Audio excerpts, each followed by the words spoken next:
Sir, Israel Iran ഒരിക്കലും ആണവ ശക്തിയാകാതിരിക്കാൻ വേണ്ടി എന്തൊക്കെ ചെയ്യാം അതൊക്കെ ചെയ്തിട്ടുണ്ട്. ഇറാന് നേരെ ചില ആക്രമണങ്ങൾ നടത്തിയിട്ടുണ്ട്. അപ്പോൾ അത്തരത്തിലൊരു ആക്രമണത്തിൻ്റെ ചില പുതിയ വിവരങ്ങൾ ഇപ്പോൾ പുറത്തു വരുന്നു എന്ന് പറഞ്ഞാൽ മുമ്പ് എപ്പോഴും നടത്തിയിട്ടുള്ളതാണ് എന്നുള്ളതാണ് സൂചന. അങ്ങനെ ഒരു സംഭവം ഉണ്ടായിട്ടുണ്ടോ? ശരിയാണ്. നമ്മൾ ഈ ഇസ്രയേൽ നടത്തിയ പല പരിപാടികളും ഈ ഇറാൻ്റെ ആണവ പരീക്ഷണങ്ങൾ തകർക്കാൻ പൊളിച്ചത് നമ്മൾ പലതരത്തിൽ ചർച്ച ചെയ്തിട്ടുണ്ട്. അതായത് അവിടുത്തെ 5 ശാസ്ത്രജ്ഞന്മാരെ ഉന്മൂലനം ചെയ്തതും ഒക്കെ നമ്മൾ പല ഘട്ടങ്ങളിലായിട്ട് 2 കേന്ദ്രങ്ങൾ നേരത്തെ ആക്രമിച്ചത്, സിറിയയിലെ ഒരു ആണവ കേന്ദ്രം ഇറാൻ പണിത് വന്നത്, ഇസ്രയേൽ നശിപ്പിച്ചത്, ഇത്തരം കാര്യങ്ങളൊക്കെ ചർച്ച ചെയ്തിട്ടുണ്ട്.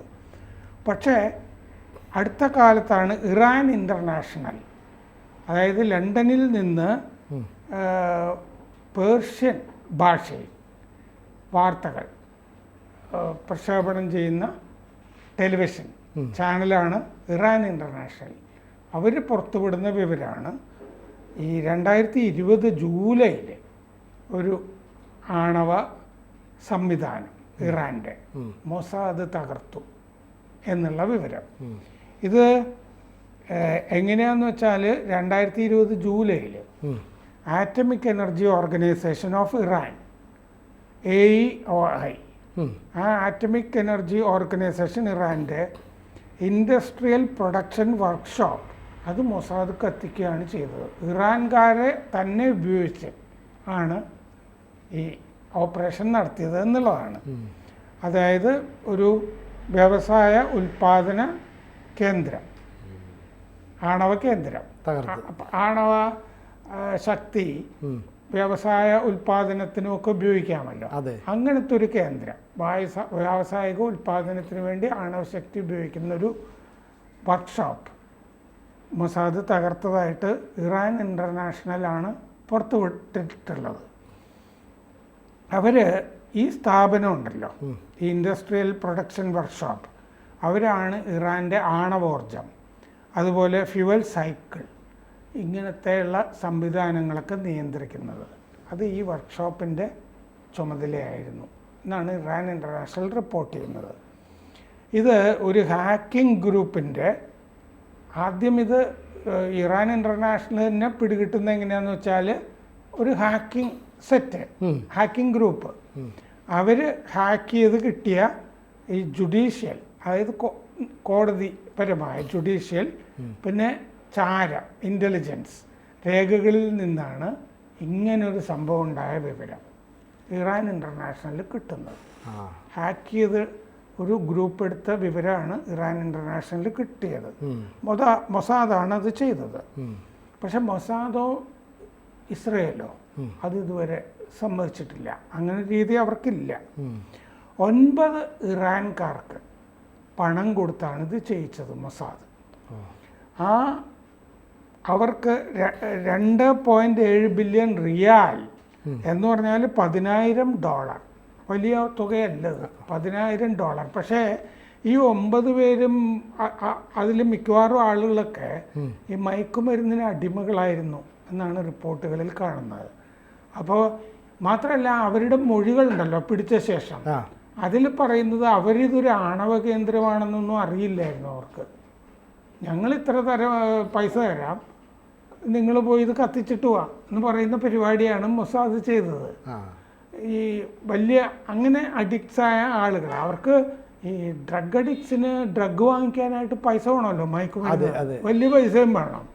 അപ്പോൾ അതും അന്വേഷിച്ച് നടക്കുകയായിരിക്കും അവർ. അപ്പോൾ അങ്ങനെയുള്ള ആളുകളെ മൊസാദ് മനഃപൂർവ്വം തേടി പിടിച്ചിട്ട് മയക്കുമരുന്നും പൈസയൊക്കെ കൊടുത്തിട്ട് ഞങ്ങൾ പുറകെ നിൽക്കാൻ കത്തിക്കുക എന്ന് പറയുന്ന പോലത്തെ ഒരു പരിപാടി ചെയ്തിട്ടുണ്ടാകാം. ഈ പൈസ കൊടുത്തത് ഒരു അജ്ഞാതൻ, അതാരാണെന്നുള്ളത് അന്വേഷണത്തിൽ തെളിഞ്ഞിട്ടില്ല, അജ്ഞാതനാണ്. അപ്പോൾ ആ അജ്ഞാതൻ ഈ 9 പേരോട് പറഞ്ഞു, ഇറാൻ എനിക്ക് കുറച്ച് പൈസ ബിസിനസ്സിൽ തരാനുണ്ടായിരുന്നു, അതിൽ കുടിശ്ശിക വരുത്തിയിട്ടുണ്ട് അവർ.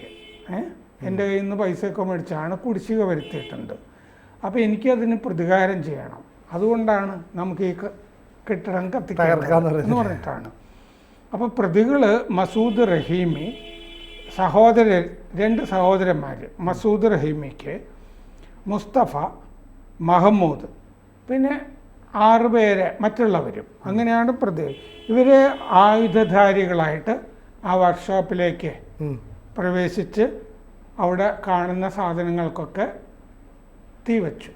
അങ്ങനെയാണ് അഗ്നിക്കിരയാക്കിയത്. അത് ടെഹ്റാനടുത്ത് ഷദാബാദ് എന്ന് പറഞ്ഞ സ്ഥലത്തായിരുന്നു ഇത് വളരെ കോൺഫിഡൻഷ്യലായിട്ട് രഹസ്യമായിട്ട് പ്രവർത്തിച്ചിരുന്നൊരു വർക്ക്ഷോപ്പാണ് ഷദാബാദിൽ. അപ്പോൾ ഇൻ്റർനാഷണൽ ആറ്റമിക് എനർജി ഏജൻസിയോട് നമ്മളിപ്പോൾ ഓരോ രാജ്യത്തിലും ഈ ആണവ സംവിധാനങ്ങൾ ഉണ്ടെങ്കിൽ അത് രാജ്യാന്തര ആറ്റമിക് ഏജൻസിയെ അറിയിച്ചിരിക്കണം. അങ്ങനെയുണ്ട്. ആണവ ഉടമ്പടി എല്ലാ രാജ്യങ്ങളും തമ്മിൽ ഇത് രാഷ്ട്രങ്ങളെ തകർക്കാൻ വേണ്ടി ഉപയോഗിക്കരുത് എന്നുള്ളതുകൊണ്ടാണ്. അങ്ങനത്തെ ഫെസിലിറ്റീസിലൊക്കെ ഈ രാജ്യാന്തര ആണവ ഏജൻസിക്ക് പോയി പരിശോധന നടത്താം. അപ്പോൾ നമ്മുടെ എത്ര കപ്പാസിറ്റി ഉണ്ട്, എത്ര എണ്ണം ഉണ്ട് എന്നൊക്കെ വ്യക്തമായിട്ട് പറയണമായിരിക്കും അല്ലേ? അതെ, പരിശോധനയൊക്കെ നടക്കും എല്ലായിടത്തും. രഹസ്യമായിട്ട് നടക്കുകയാണെങ്കിൽ ഈ ഏജൻസിക്ക് അത് പരിശോധിക്കാനുള്ള അവകാശവും അങ്ങനെയൊക്കെ ഉണ്ട്. ഇസ്രയേലിൽ തന്നെ അങ്ങനെ ഒരു സൗകര്യം മിഷിഗൺ സർവകലാശാലയിൽ ഒരു പ്രൊഫസർ കണ്ടെത്തിയ ശേഷം ഈ പരിശോധനയൊക്കെ നടന്നതാണ്. അപ്പോൾ ഇവര് വെളിപ്പെടുത്തിയിരുന്നില്ല രാജ്യാന്തര ഏജൻസിയോട്. ഇറാൻ തെക്ക് പടിഞ്ഞാറൻ ഇറാനിലെ ഡിസ്ട്രിക്ട് 18 അതിലാണ് ഈ ഷദാബാദ് എന്ന് പറയുന്ന സ്ഥലം വരുന്നത്. അപ്പോൾ ഇങ്ങനെ ഇത് കത്തിത്തീർന്നു കഴിഞ്ഞപ്പോൾ ഖമനൈ ശുഭിതനായി. ഇതെങ്ങനെ സംഭവിച്ചു, എല്ലാവരെയും പിടിക്കുക എന്ന് പറഞ്ഞിട്ട് അദ്ദേഹം ശുഭിതനായിട്ട് ഈ 9 പേരെയും അറസ്റ്റ് ചെയ്തു താമസിയാതെ.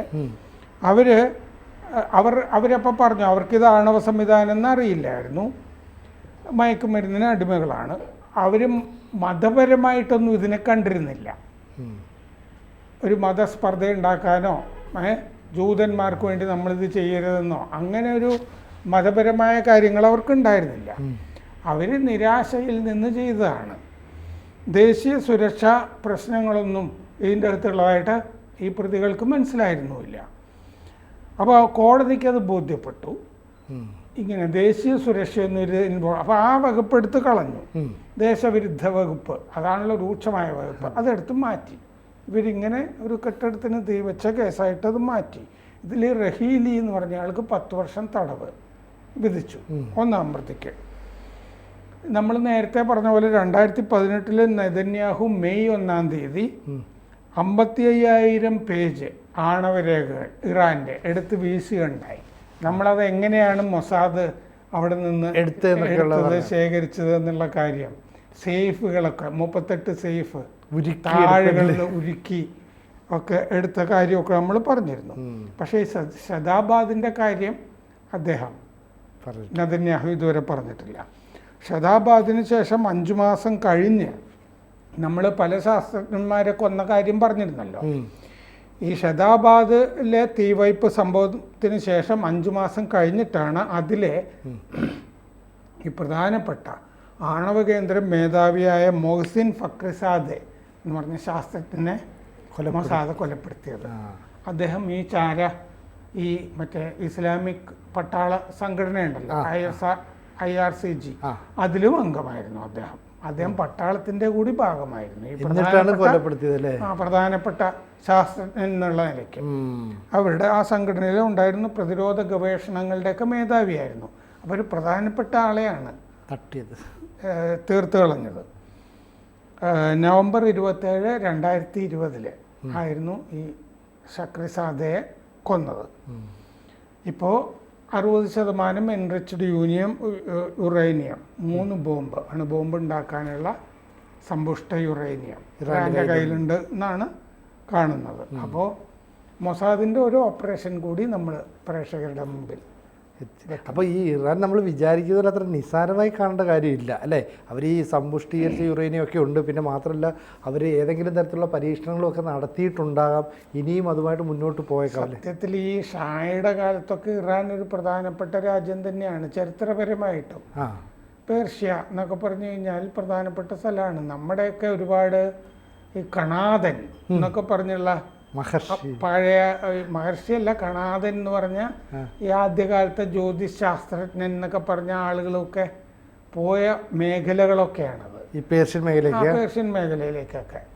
അപ്പോൾ അങ്ങനെയൊക്കെയുള്ളൊരു പ്രധാനപ്പെട്ട സ്ഥലത്ത് ഈ മതഭരണ ഖൊമൈനി 1979 ഷായെ പുറത്താക്കി.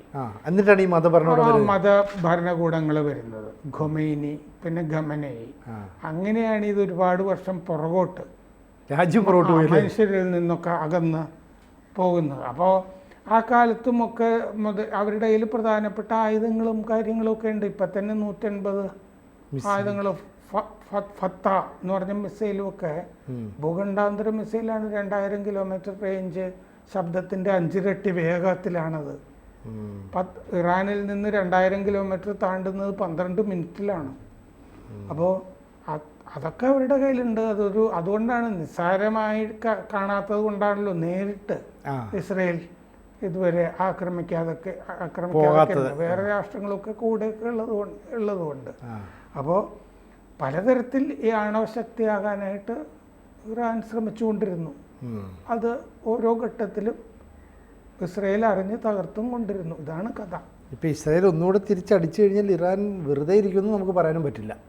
അതും പറ്റില്ല. അവർക്കും ഈ നിഴലെല്ലാം കഴിഞ്ഞ് നേരിട്ട് വരികയാണ്. അവരുടെ കൂടെ ഇപ്പം റഷ്യ പോലുള്ള രാജ്യങ്ങളൊക്കെ ഉണ്ട്. റഷ്യ പക്ഷേ ഉക്രൈനിൽ തളച്ചിടപ്പെട്ടിരിക്കുകയാണ്. വേറൊരു മുന്നണിയും കൂടി തുറക്കാൻ സാധ്യതയില്ല, തൽക്കാലം വയ്യ. കൂടുതൽ വാർത്തകളും വിശേഷങ്ങളും നിങ്ങളിലേക്ക് എത്താൻ ABC മലയാളം സബ്സ്ക്രൈബ് ചെയ്യുക, ബെൽ ബട്ടണും അമർത്തുക.